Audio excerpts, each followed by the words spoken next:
प्रचंड वानर और भालू पर्वतों के टुकड़े ले लेकर किले पर डालते हैं। वे झपटते हैं और राक्षसों के पैर पकड़कर उन्हें पृथ्वी पर पटककर भाग चलते हैं और फिर ललकारते हैं। बहुत ही चंचल और बड़े तेजस्वी वानर भालू बड़ी फुर्ती से उछलकर किले पर चढ़ चढ़कर गए और जहां तहां महलों में घुसकर श्री राम जी का यश गाने लगे। फिर एक एक राक्षस को पकड़कर वे वानर भाग चले। ऊपर आप और नीचे राक्षस योद्धा, इस प्रकार वे किले पर से धरती पर आ गिरते हैं। श्री राम जी के प्रताप से प्रबल वानरों के झुंड राक्षस योद्धाओं के समूह योद्धाओं को मसल रहे हैं। वानर फिर जहां तहां किले पर चढ़ गए और प्रताप में सूर्य के समान श्री रघुवीर की जय बोलने लगे।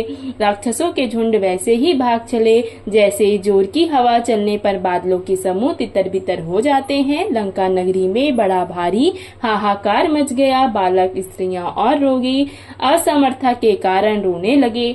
सब मिलकर रावण को गालियां देने लगे कि राज्य करते हुए इसने मृत्यु को बुला लिया। रावण ने जब अपनी सेना का विचलित होना कानों से सुना तब भागते हुए योद्धाओं को लौटा कर वह क्रोधित होकर बोला, मैं जिसे रण में पीठ देकर भागा हुआ अपने कानों सुनूंगा उसे स्वयं भयानक दुधारी तलवार से मारूंगा। मेरा सब कुछ खाया, भांति भांति के भोग किए और अब रणभूमि में प्राण प्यारे हो गए।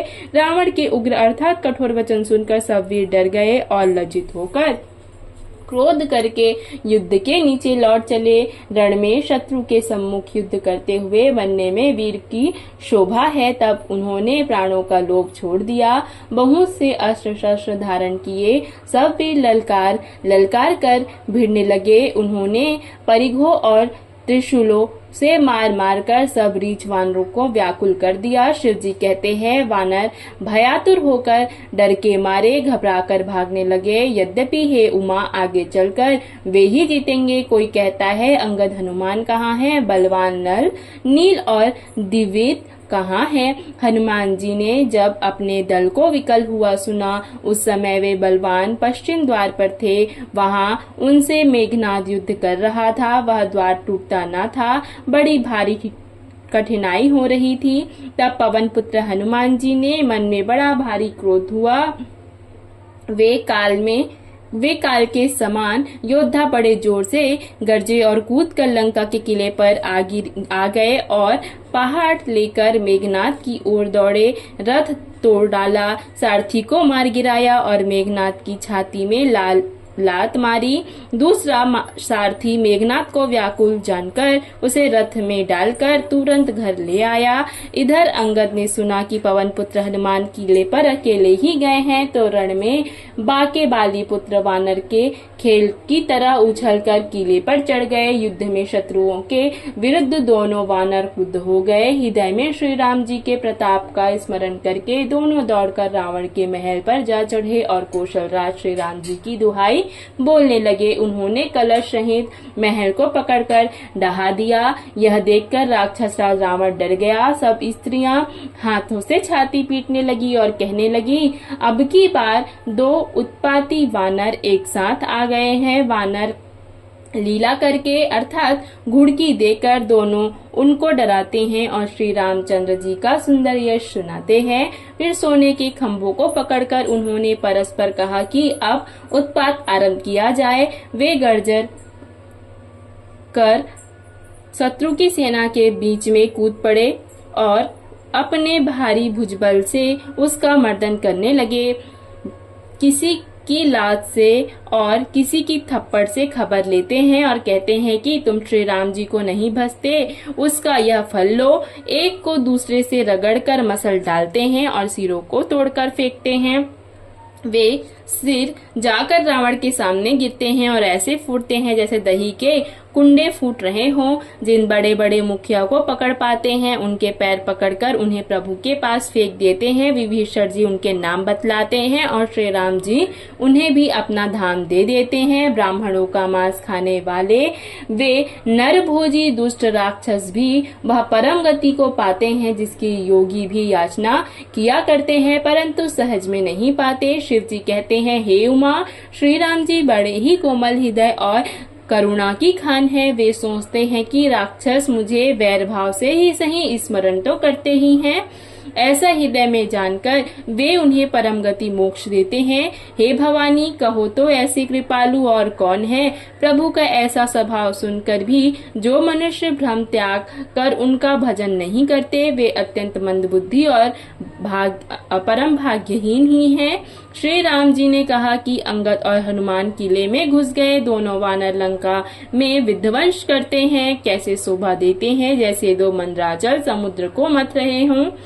भुजाओं के बल से शत्रु की सेना को कुचलकर और मसलकर फिर दिन का अंत होता देखकर हनुमान और अंगद दोनों कूद पड़े और श्रम अर्थात थकावट रहित होकर वहां गए जहां भगवान श्री राम जी थे। उन्होंने प्रभु के चरण कमलों में सिर झुकाया। उत्तम योद्धाओं को देखकर श्री रघुनाथ जी मन में बहुत प्रसन्नता हुई। श्री राम जी ने कृपा करके दोनों को देखा, जिससे वे श्रम रहित और परम सुखी हो गए। अंगद और हनुमान को गए जानकर सभी भालू और वानर वीर लौट पड़े। राक्षसों ने प्रदोष अर्थात सायंकाल का बल पाकर रावण की दुहाई देते हुए वानरों पर धावा किया। राक्षसों की सेना आती देखकर वानर लौट पड़े और वे जहां तहां कटकटाकर भिड़ गए। दोनों ही दल बड़े बलवान हैं। योद्धा ललकार ललकार कर लड़ते हैं और कोई हार नहीं मानते हैं। सभी राक्षस महान और अत्यंत काले हैं और वानर विशालकाय तथा अनेक रंगों के हैं। दोनों ही दल बलवान हैं और समान बल वाले योद्धा हैं। वे क्रोध करके लड़ते हैं और खेल करते हैं अर्थात वीरता दिखाते हैं। राक्षस और वानर युद्ध करते हुए ऐसे जान पड़ते हैं जैसे क्रमशः वर्षा और शरद ऋतु के बहुत से बादल पवन से प्रेरित होकर लड़ रहे हों। अकंपन और अतिकाय इन सेनापतियों ने अपनी सेना की विचलित होते देखकर माया की। पल भर में अत्यंत अंधकार हो गया। खून, पत्थर और राख की वर्षा होने लगी। दशों दिशाओं में अत्यंत घना अंधकार देखकर वानरों की सेना में खलबली पड़ गई। एक को एक अर्थात दूसरा नहीं देख सकता और सब जहां तहां पुकार रहे हैं। श्री रघुनाथ जी सब रहस्य जान गए। उन्होंने अंगद और हनुमान को बुला लिया और सब समाचार कहकर समझाया। सुनते ही वे दोनों कपि श्रेष्ठ क्रोध करके दौड़े।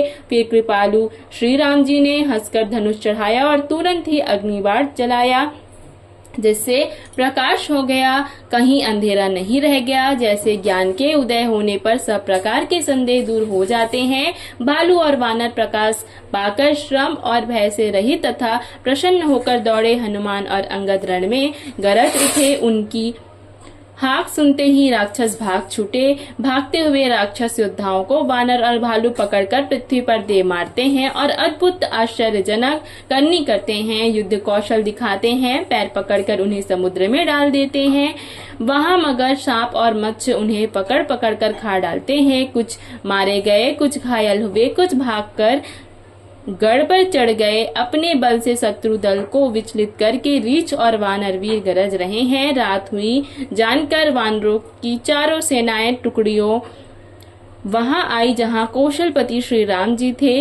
श्री राम जी ने जो ही सबको कृपा करके देखा, त्यों ही वानर श्रम रहित हो गए।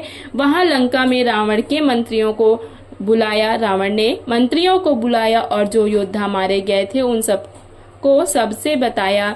उसने कहा, वानरों ने आधी सेना का संहार कर दिया। अब शीघ्र बताओ क्या विचार करना चाहिए।